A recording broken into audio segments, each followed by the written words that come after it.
I mean, before he started practicing, I mean, his leadership is clear. You know, I mean, he's played a lot of football, so he's been a part of a couple programs, so he knows how to inject himself as the new guy. You know, very humbly, and so that was probably the biggest deal. And then ultimately, practicing's fun. You know, I mean, it's get back to work and try to get better. With Ward and the receivers, are you seeing some early signs of chemistry out here? Yeah, I mean, they did a good job throughout the last 2 or 3 months of working together. Now, are we on the same page all the time? I mean, obviously not. I don't think anybody is at this point, especially when you got new guys. But ultimately, there is some signs of routes that end up in places that are good. But you know, we got some work to do, obviously. Typically, in year 2 of your system, where do you see the jumps from the players in year 2 in your experience? You know, I mean, it should be exponential year to year. I mean, looking at the last place I was at, really year 3 was when I think we won 12 year 3. You know, I forgot what year 2 was, to be honest with you. I think that was COVID year, but wasn't a very good year that year for a lot of different reasons, but whatever. But typically when you see, you know, it's a little bit different because we're not dealing with the exact same people. I mean, you talk about quarterback play, I'm talking about like quarterback that's been here for 2 or 3 years, right? We're not dealing with that. So, but other players, yeah, there should be some familiar stuff, and you know, you should be able to play faster. That's the biggest deal. Coach, Cam Ward. Go. Coach, we obviously got to see a little bit of the wide receivers today, and you know, a pair of freshman wide receivers stand out. What have you seen from Nikar and JoJo Trader so far? I mean, got started here? yeah, I mean, they can run, you know, and their body control is what you think. Now, like everything, whenever you're new, you know, you're not playing instinctive like you can play until you start learning things in a way that everything becomes second nature. But their skill set is where you want them to be. Xavier Restrepo, Mm-hmm. talking about the opposite end, he had an exceptional catch today. Yeah. From Cam, and he beat out Mish Powell. But it was beautiful. His progression each year and what you expect this year. I mean, he's as constant as you get, week in, day in, game in. You know, I mean, I've preached to some other guys too that the best players I've been around have been the same player every day. And that's probably the biggest compliment I can give a player, and I can give Strep that he's the same every day. Like that play he made today, yeah, but he makes a play like that almost every day. And so, I mean, he's just very consistent in his work ethic, consistent in his effort. He understands football. He plays hard. Like, he really plays hard. We don't have everybody playing hard, but he plays hard. It's a good example. Hey Shannon, you bring a guy in, he immediately goes to number 1 on the depth chart. That's not the easiest thing in the world in terms of always with chemistry and things like that. How are these guys responding to Cam Ward's attempts at emerging as a leader on this team? I mean, I think that's growth. I mean, it takes time, right? I mean, that doesn't happen overnight. That's why you got 15 spring practices and a lot of other player-led practices. But ultimately, if you're good at what you do, typically locker rooms accept you pretty quickly, right? And so there's good competition, though. I mean, we've only practiced 2 days. And so the quarterback room is talented. You know, there's some talented guys there. So, I mean, it's fun to watch those guys. And look, I mean, it's our job as coaches is to make rooms uncomfortable, right? And more rooms need to get really uncomfortable because you're only going to grow if you're uncomfortable. And so if somebody's not pushing you, you're probably not going to reach your potential. So You have 4 guys with experience at the college level Yeah. in your quarterback room.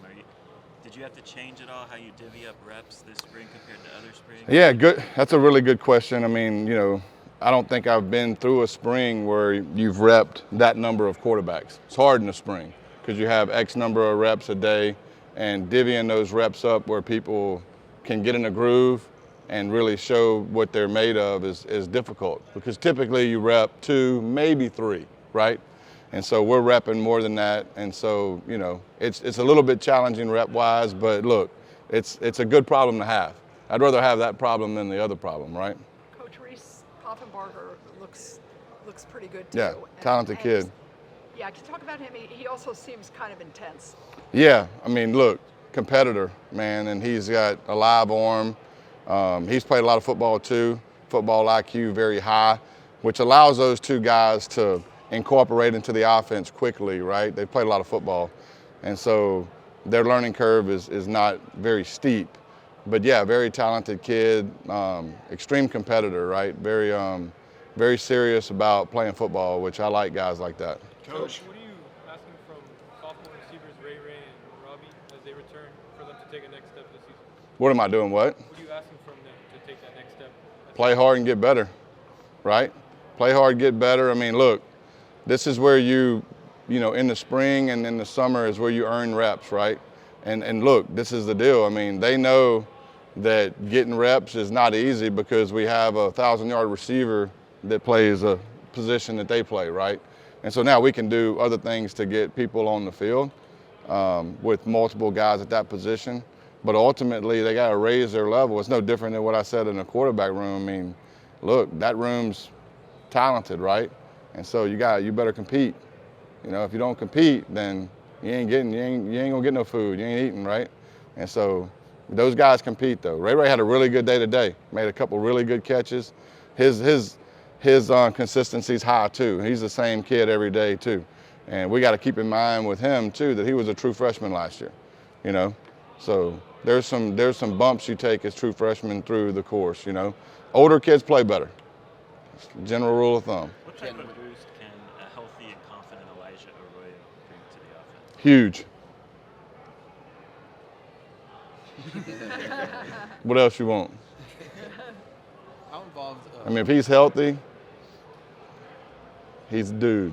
Well, what are you seeing from the rest of that tight end room as well? I mean, that tight end room is a lot like we talked about. I mean, it's a lot of competition in that room, you know. And Riley played a lot of football last year as a true freshman. That's hard, you know. And everybody can be critical of guys when they're freshmen playing at this level. I thought he did a really good job last year, but his ceiling is very, very high. And having a guy like Elijah that is an older guy that can kind of be the post of that group, right, is huge. Now, Cam's not really factoring in right now, but we know that how solid that kid can play, right? And then the young kid, Lofton, I mean, he's pretty good too, you know? And so that room's pretty talented. And so we're excited about that room for sure. Cam Ward, I think, Maybe y'all won't be asking me this year about getting the ball to the tight ends. Like, you know. Cam Ward, I think, ran for 8 touchdowns last season. I know he isn't necessarily like a 1,000-yard runner. Yeah. But how involved will he be maybe in this running game? How do you envision that? Maybe organically he will be. I mean, there was a couple times today that he scrambled and you know, you could see that he could get 15, 20 or so yards. The biggest deal with me is the scrambling and keeping your eyes down the field and throwing, right? Just extending plays.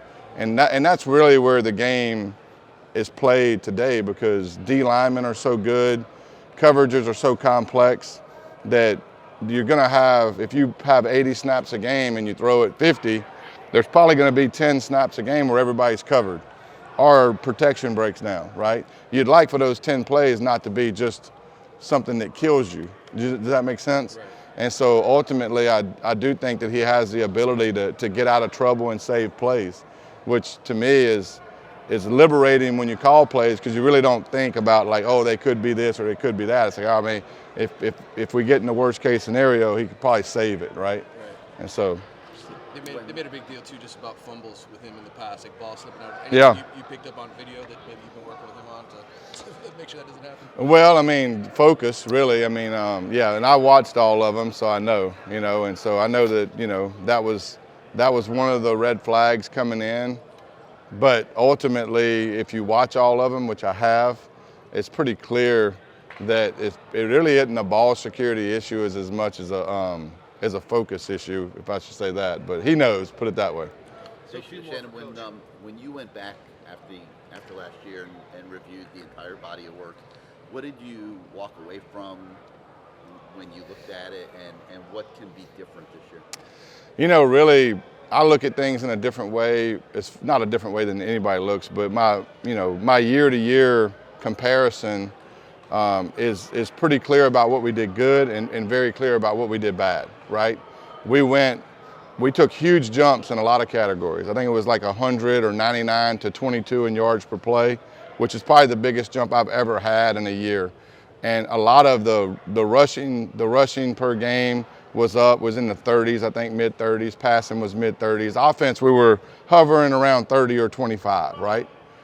From like 80 or whatever. So huge jumps in a lot of things. Turnovers were glaring, right? Turnovers were glaring. Not only were they were glaring when they happened.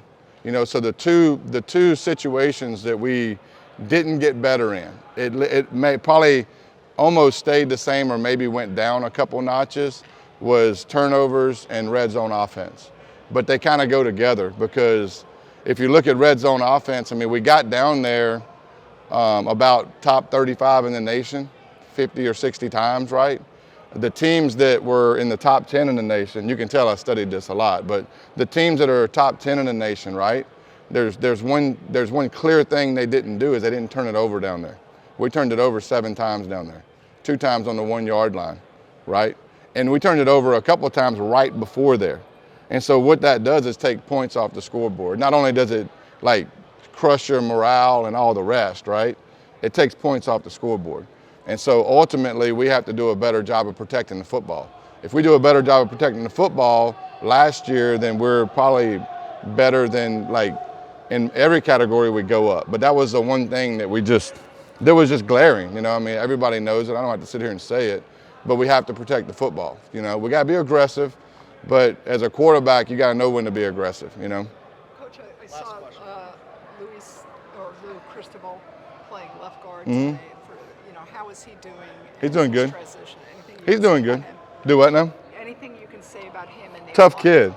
I mean, a really tough kid. I mean, what's he here for a little over a year now, right? And so that kid, I feel comfortable putting him in there and playing, He knows everything. I mean, he can play some football too.